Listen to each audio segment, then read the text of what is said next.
नमस्कार, भारत टीवी में आप सभी का स्वागत है। मैं हूं कविता उपाध्याय। योगा डे है आज, इंटरनेशनल योगा डे, जिसको पूरा देश, भारतवर्ष मना रहा है। भाजपा की बात करें तो मंडल स्तर पर यहां पर कार्य हो रहे हैं। खुद दिलशाद कॉलोनी की निगम पार्षदा हमारे साथ में हैं, विजय शंकर झा, जो कि बहुत पुराने कार्यकर्ता हैं भाजपा से, और तमाम भाजपा की टीम और नागरिक जो कि दिलशाद कॉलोनी के निवासी हैं, सभी यहाँ पर हैं। कैसे योगा डे मना रहे हैं, आइए बात करते हैं और क्यों जरूरी है। मैम, बहुत बहुत स्वागत है आपका। बहुत लंबे समय के बाद, क्योंकि कोरोना आपको और सर को भी हुआ, फैमिली भी पीड़ित हुई, और आपने एक बार आकर के डिस्कस भी किया कि कोरोना में योग जरूर करें, और आज वो दिन आया है कि सारा विश्व मना रहा है योगा डे। उस पर आपका क्या कहना है? देखिए, ये हमारे प्रधानमंत्री माननीय नरेंद्र मोदी जी की देन है जी, जो अंतर्राष्ट्रीय योगा दिवस 21 जून को मनाया जा रहा है। मैं सबसे पहले तो अपने प्रधानमंत्री जी को कोटि कोटि नमन करती हूँ जो उन्होंने ये 21 जून का योगा दिवस मनाने को कहा है। उसके बाद ये हमारे ऋषि मुनियों का देन है जी, क्योंकि सदियों से हम दुर्गा सप्तशती में अनेकों अपने ग्रंथों में पढ़ रहे हैं, सुन रहे हैं। ये योग हमारे ऋषि मुनि करते थे, उसी से निरोग रहते थे। लेकिन अब हम लोग भागम भाग की जिंदगी में योगा को पीछे छोड़ रहे थे, लेकिन फिर माननीय प्रधानमंत्री जी ने उनको कंटिन्यू करवाया। और वैश्विक महामारी जो कोरोना है उसमें मैंने देखा है, क्योंकि मैं भी पीड़ित थी, जो योग से ही हम ठीक हो सकते हैं। जी, योग और प्राणायाम से ही हम लोगों ने ठीक हुआ है। जितने भी हमारे कोरोना नागरिक पीड़ित हुए हैं, सभी को डॉक्टर्स का भी यही परामर्श था, जो आप प्राणायाम कीजिए, योग कीजिए, उसी से आपको इम्यूनिटी बढ़ेगी तो आप स्वस्थ रहेंगे। और अभी हमारे योग गुरु देवेंद्र राजा जी ने कहा जो डायबिटीज इसी से ठीक होता है, बीपी ठीक होता है। उन्होंने अनेकों बीमारी बताया है जी, इससे स्ट्रेस ठीक होता है। तो मेरा यही मानना है जो थोड़ा सा भागम भाग की ज़िंदगी में भी आधा घंटा हम अपने लिए योगा के लिए समय निकालें, क्योंकि योगा करने से हम स्वस्थ रहेंगे। दिमागी तौर पे भी बुद्धि, कहावत है योगा से बुद्धि का विकास होता है, शरीर का ग्रोथ होता है, मन की शांति मिलती है, एकाग्र चित्र हम हो जाते हैं। इसीलिए मेरा निवेदन है सभी से, जो करे योग रहे निरोग, तो जरूर योग करना चाहिए सभी को। बिल्कुल ठीक है। विजय शंकर झा जी से बात करेंगे। सर, दिलशाद कॉलोनी का पार्क है JNK का, और तमाम यहाँ पर नागरिक भी खड़े हैं, आपकी पूरी भाजपा की टीम है, क्या कहना है सर दिलशाद कॉलोनी में? मैं सबसे पहले यहाँ के निगम पार्षदा जी का और मंडल अध्यक्ष जी का और जो अपने भाजपा के सभी कार्यकर्ता बंधु हैं, उनको सबको नमन करते हुए, सबको धन्यवाद करते हुए कि इस योग में सम्मिलित हुए, मैं बहुत ही अच्छा लगा। कविता जी, मैं आपके माध्यम से बताना चाहता हूँ, मैं अपना एक्सपीरियंस बताऊँगा कि पीछे जो वैश्विक महामारी कोरोना आई थी जी, इसमें ना तो कोई दवाई थी, ना ही कोई इलाज था। इलाज एकमात्र इलाज था वो योग। और उसी योग से आज हम सब जितने भी हमारे साथी हैं यहाँ पे, इनमें से बहुतों को कोरोना हुआ था, और खुद पार्षदा जी को भी हुआ था, मुझे भी हुआ था। उस योग के कारण ही अपना ऑक्सीजन लेवल हम मेंटेन कर सके। एक समय ऐसा भी आया था जब हम लोग पूरा परिवार सिंक कर रहे थे, लेकिन भगवान की कारण और उसी योग के कारण हम लोग फिर चेतना में आए, और उसके बाद हमने रिकवर करना शुरू किया। तो ये मेरा एक्सपीरियंस है, और मैं सभी भाइयों से यही विनती करता हूँ, जैसा कि इंदिरा जी ने भी कहा और सभी हमारे योग गुरु जी ने भी कहा, जो खान पान आज के ज़माने में है, जो स्ट्रेस है, जो भाग दौड़ है, जिस तरह का वातावरण हमारे आसपास में है, हम लोग अपने इसीलिए परेशान हैं। तो एकाग्रचित्त होने के लिए, मन को शांत रखने के लिए, अपने वातावरण को शुद्ध रखने के लिए योग करके उसको हम काउंटर पार्ट कर सकते हैं। तो इसीलिए मेरा सभी निवेदन, कार्यकर्ताओं से भी निवेदन है, और अपने JNK के सभी भाई बहनों को, और दिलशाद कॉलोनी वार्ड के और सभी जिला के सभी अधिकारियों को और भाइयों से प्रार्थना है कि योग जरूर करें अपने लिए। हम सब सामाजिक जीवन में भागदौड़ बहुत लगी रहती है, इसमें मैं मानता हूँ, लेकिन अपने लिए अगर हम स्वस्थ रहेंगे तभी हम किसी का भी समाज सेवा कर सकते हैं, हम किसी का भला कर सकते हैं। विजय जी, इसीलिए अपने लिए जरूर थोड़ा सा समय निकालें, वो कम से कम आधा घंटा पौन घंटा का तो जरूर समय ही होना ही चाहिए। विजय जी, तीसरी लहर के बारे में एक्सपर्ट्स बात कर रहे हैं, आपकी राय में क्या तीसरी लहर से बचने के लिए योगा अभी से करनी चाहिए जो लोग? बिल्कुल जरूरी है। देखिए, बीमारी कोई भी बीमारी हो, बीमारी को मैं शत्रु मानता हूँ, और शत्रु जब ही कभी किसी के ऊपर अटैक करता है जबकि सामने वाला कमज़ोर होता है। अगर शत्रु मजबूत है तो हमें हरा देगा, अगर हम मजबूत खुद हैं तो हम शत्रु को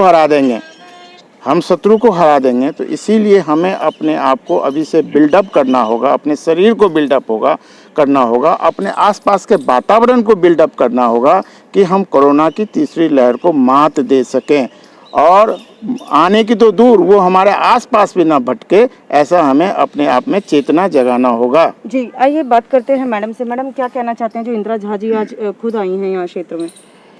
वैसे तो यहाँ का क्षेत्र मैं जितना देख रही हूँ बहुत अच्छा साफ़ सुथरा स्वच्छ वातावरण है।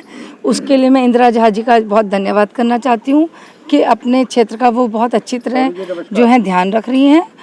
और दूसरी बात यह है कि इन्होंने और यहाँ के मंडल अध्यक्ष महेंद्र भाई साहब ने जो है सभी साथियों ने मिलकर यहाँ के योगा की क्लास को भी बहुत ज़्यादा प्रोत्साहन दिया है।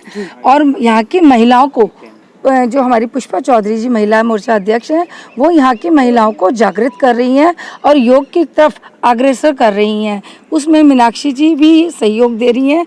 दोनों बहनें यहाँ की मिलकर, तीनों हमारी इंदिरा झा जी, निगम पार्षद जी, सुलोचना जी, मीनाक्षी जी और पुष्पा जी, ये लोग मुझे बुलाती हैं कि बहन जी आप आइए, हम ये प्रोग्राम कर रहे हैं। हमने इस बहन को जोड़ लिया।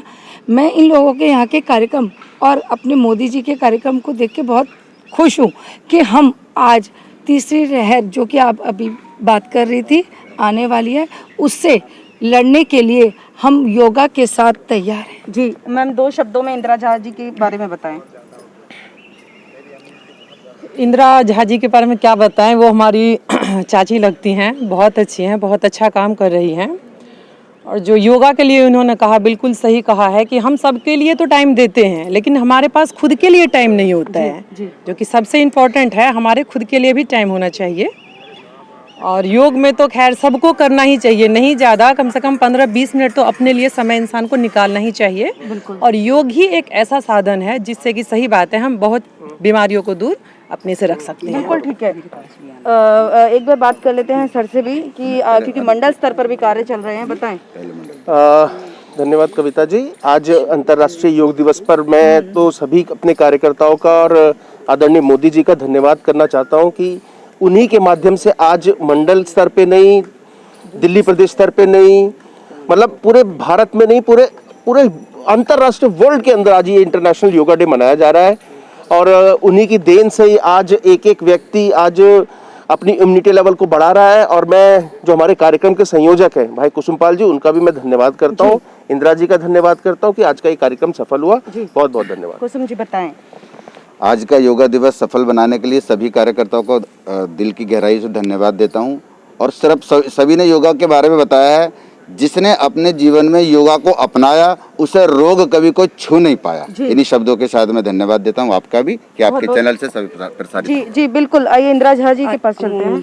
कविता जी, मैं कहना चाहती हूँ आपके माध्यम से, आज से 18 साल से ऊपर 45 साल तक माननीय प्रधानमंत्री नरेंद्र मोदी जी ने वैक्सीन फ्री किया है युवाओं के लिए।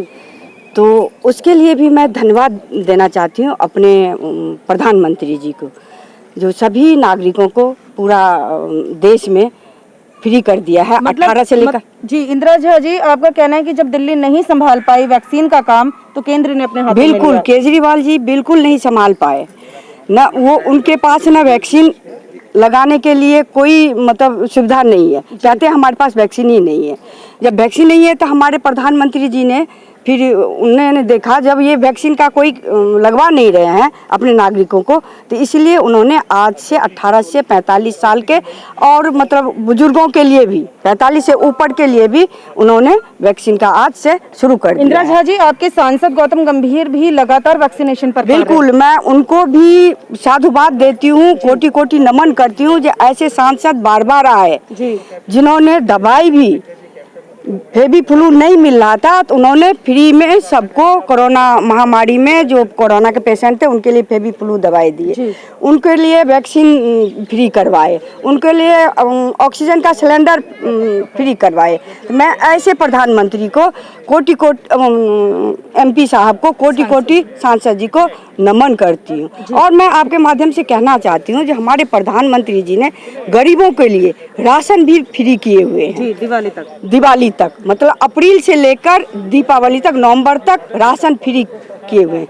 लेकिन ये केजरीवाल मुख्यमंत्री नौटंकी बात जो है वो बांट नहीं रहे हैं, वो इकट्ठा पिछले साल का भी राशन अभी स्कूलों में देखो तो सर रहा है जी। इस बार भी मतलब तरीके से बांट नहीं रहे, मुंह देख के बांट रहे हैं, अपने नागरिकों को दिलवा रहे हैं, अपने कार्यकर्ता को दिलवा रहे हैं। हमारे जो बाकी जो गरीब जनता है कोई भी पार्टी का उनको इनकी तरफ उनका ध्यान नहीं है। तो मैं आपके माध्यम से कहना चाहती हूँ कि हमारे प्रधानमंत्री जी बहुत ही अच्छे काम कर रहे हैं, हमारे MP साहब भी बहुत ही अच्छे काम कर रहे हैं। नर सेवा नारायण सेवा, हाँ, इसी उद्देश्य के साथ मैं भी अपने वार्ड में लगी हूँ कि नर सेवा नारायण सेवा, मतलब नर में भी मैं नारायण देखती हूँ। तो जो उनका सुख दुख है 24 घंटे में अपने वार्ड में तत्पर रहती हूँ।